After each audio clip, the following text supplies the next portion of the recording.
আমাৰ মূল লক্ষ্যটোৱে হৈছে যে এইবাৰ এনডিএ হেক্টিক কৰিব লাগিব। আমি অসম গণ পৰিষদ দল এনডিএৰ অংশীদাৰ 2016 চনৰ পৰা আমি একেৰাহে বিজেপি নেতৃত্বাধীন মিত্ৰজোঁট চৰকাৰৰ অংশীদাৰ আছোঁ। আৰু ইয়াৰ আগতেই আপোনালোকে জানে যে ভাৰতীয় জনতা পাৰ্টিৰ লগত অসম গণ পৰিষদ দলৰ মিত্ৰতা হৈছিল। চেগা চুৰুগাকৈ ব্ৰেক হৈছিল যদিও 16 চনৰ পৰা আমি একেলগে কাম কৰি আছোঁ। আমি এনডিএ হিচাপে আমি প্ৰতিদ্বন্দ্বিতা কৰিম। চিট সম্পৰ্কে আমি ইতিমধ্যেই কিছু চিটৰ ক্ষেত্ৰত আমাৰ কোনো মত পাৰ্থক্য নাই, একদম সম্পূৰ্ণ কনচেনচাছ আছে। কাৰণ গোটেই দিশবিলাক চাই চিট ভাগ বতৰাটো হৈছে আৰু উইনিং পচিবিলিটি য'ত আছে সেইটোৱে ক্ৰাইটেৰিয়া হিচাপে লোৱা হৈছে। স্বাভাৱিকতে অলপ ইটো সিটোতো থাকিবই, এনেকুৱা বুজা পৰাবিলাকত নিজৰ মাজতো থাকে, দুটা দলৰ মাজত থকাটো স্বাভাৱিকতে একো নাই। আৰু কালিও মুখ্যমন্ত্ৰীৰ ইনিচিয়েটিভতে কালি অমিত শ্বাহ ডাঙৰীয়াৰ লগতো আমি এক বৈঠকত আমি মিলিত হৈছিলোঁ। আৰু যিকেইখন আসনক লৈ অলপ কথা বতৰাবিলাক মিলা নাই, এই কথাখিনি তেখেতক কোৱা হৈছে। দিল্লীত মিটিংখন হ'ব পাৰ্লামেণ্টাৰী বৰ্ডৰ, তাতেই তেওঁলোকে এই কথাখিনি আলোচনা কৰিব আৰু সিদ্ধান্ত ল'ব। বন্ধুত্বপূৰ্ণ প্ৰতিদ্বন্দ্বিতাৰ কথা আমি এৰাই চলিছোঁ, কাৰণ বন্ধুত্বপূৰ্ণ প্ৰতিদ্বন্দ্বিতাই বিৰোধীক উৎসাহিত কৰিব আৰু বিৰোধীক সুবিধা কৰি দিব বুলি আমি ভাবোঁ। আগতো আমি কৰিছোঁ নহয় বন্ধুত্বমূলক প্ৰতিদ্বন্দ্বিতা।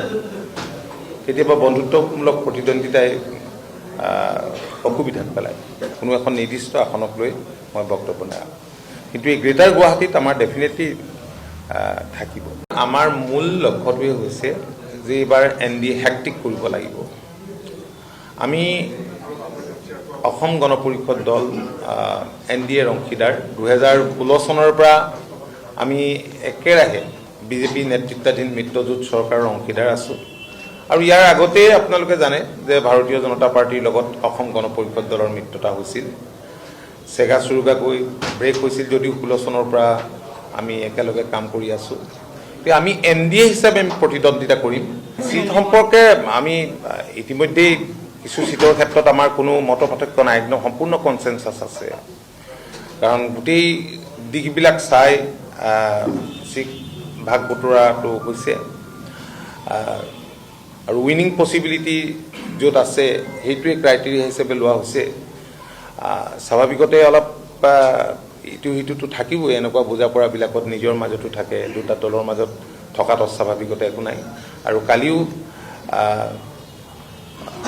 মুখ্যমন্ত্ৰীৰ ইনিচিয়েটিভতে কালি অমিত শ্বাহ ডাঙৰীয়াৰ লগতো আমি এক বৈঠকত আমি মিলিত হৈছিলোঁ।